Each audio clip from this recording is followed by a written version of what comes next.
Hello and welcome to Frunk and Stuck. I'm Phil and this is Shez. Today we're drinking West Coast IPA from San Diego, California, Green Flash Brewery Co. So for this one, it's an IPA, so the major three tells we'll be looking at are the aroma, the color of the beer, and the taste.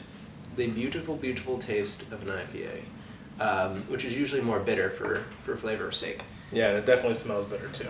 The taste is bitter for flavor's sake. Yeah, that's what I meant to say. Okay, so let's start with the aroma. If there's any strong aroma whatsoever, it usually means that there's a lot of hops in it, because hops usually gives the aroma. And lots of hops is definitely a sign of an IPA. Yeah, because the hops gives it that bitter taste. For sure. And this has a strong smell, so that means from my sensation when I smell it that it's probably going to be a strong, bitter beer. That's always a good safe bet. Yes. Yeah, let's start with the tasting portion then.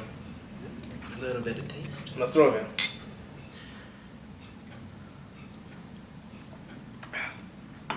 in. The taste is interesting because it starts out kind of sweet and then fades into that bitterness that you would see in most IPAs. And it warms well too. I mean, like Very well. We started drinking them fairly, cool, like from the fridge. 3 hours ago. 3 hours ago. And then some of them warmed a little bit, and it still tastes really good. It's definitely not one of those things that I would, get a 6-pack of, because the bitterness will build up. But at 1 or 2 glasses or 1 or 2 bottles, it is a pretty nice hint of bitterness. I definitely order it from the restaurant. Yeah, I got it. Restaurant and They don't come in 6-packs, which I really like. They come in 4-packs. So I got a pack maybe 2 months ago, and I've been drinking them slowly ever since. But it's like a great just sit down, pour yourself a beer. You don't need to commit to drinking or anything like that. Yeah. It has a lot of flavor to it. Like you said, it warms really well, which is a good case of, showing that a beer can warm to be very flavorful and good. Yeah. So it's definitely something that you'd recommend people who want to try things that you wouldn't drink in mass quantity. Like they'd be sampling, new stuff. This is a seasonal beer, so it's mainly going to be around in the spring and summer. It's going to be gone after that. But it's a good comparison if you want to build up your bitterness taste, or see if you like bitter beers, before you go to something, let's say, like Flying Monkeys, Optical Illusion. Which is just... It's so high end. I'd say that's IBU of 93, pretty high ends. Which is like the International Bitterness Unit or whatever. Yeah. So it's pretty bitter. Yeah. So whenever you're actually looking in beer catalogs or beer magazines, you'll see it'll have a little number beside it that says IBU, and it'll have a number from 1 to 100. That is the International Bitterness Unit. That's how bitter the beer is going to be.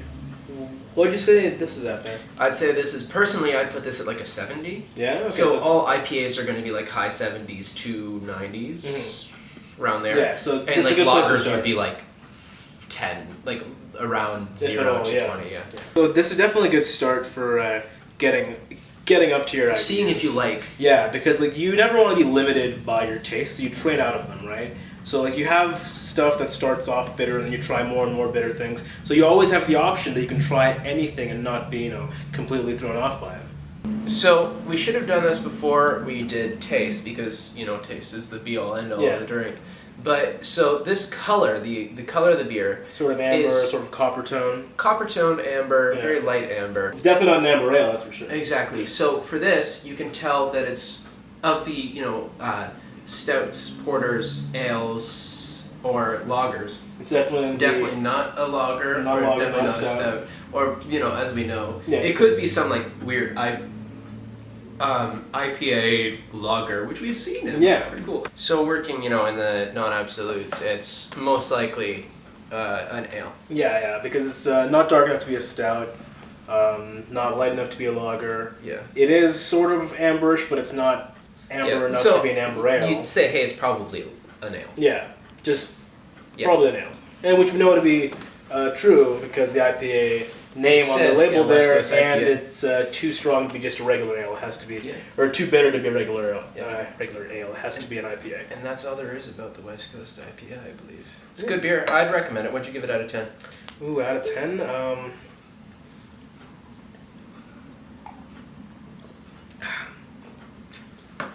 It's pretty high up there, but for me, a 10 is something that you can keep drinking over and over again constantly in a span of 5 minutes or so, and I couldn't drink 6 of these in 5 minutes. I wouldn't Just I don't saying. know. Some people might rate like vodka shots as a 10. Then if Yeah, you're but talking about not drinks. like that. I mean, like to me, beer that you can keep drinking.